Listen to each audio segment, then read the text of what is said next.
ঈদুল আজহাকে ঘিরে বাজারে বেড়েছে সব ধরনের মশলার দাম, বিশেষ করে এলাচের দাম বেড়েছে বেশি। এছাড়া জিরা, লবঙ্গ, দারুচিনি, কালোজিরার দামও কমেনি।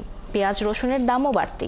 এদিকে বৃষ্টির অজুহাতে কোনো কোনো জেলায় 10 থেকে 20 টাকা পর্যন্ত বেড়েছে সবজির দাম। সহকর্মীদের তথ্য ছবিতে প্রতিবেদন।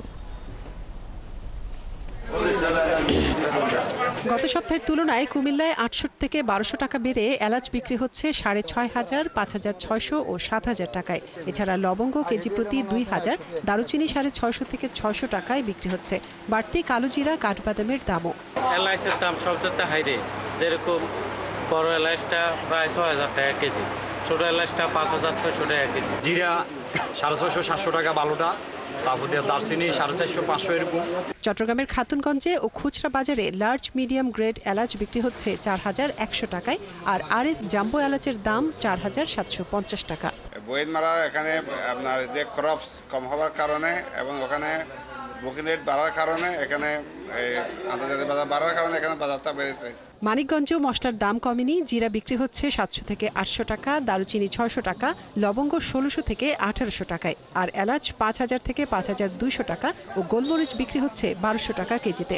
এছাড়া পেঁয়াজ ৫৫ থেকে ৬০, রসুন ১২০ থেকে ১৫০ এবং আদা ১২০ টাকায় বিক্রি হচ্ছে। আর বৃষ্টির অজুহাতে সবজির দাম কেজিতে বেড়েছে ১০ থেকে ২০ টাকা।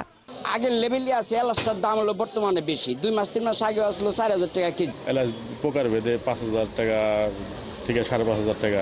রাজশাহীতেও মশলার দাম স্থিতিশীল রয়েছে। প্রতি কেজি জিরা বিক্রি হচ্ছে ৬৮০ টাকা, ১০ গ্রাম এলাচ মান ভেদে ৫৫ থেকে ৪৫ টাকা, লবঙ্গ ও গোলমরিচ 10 গ্রাম ১৫ টাকা এবং ১০০ গ্রাম দারুচিনি ৬০ টাকায় বিক্রি হচ্ছে।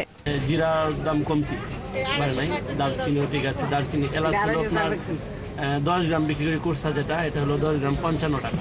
এদিকে ফরিদপুরের বাজারে বাড়েনি কোনো ধরনের মশলার দাম, তবে ঈদের আগ মুহূর্তে দাম কিছুটা বাড়তে পারে বলে ধারণা করছেন ব্যবসায়ীরা। মনিরা কাজুরি, ৭১।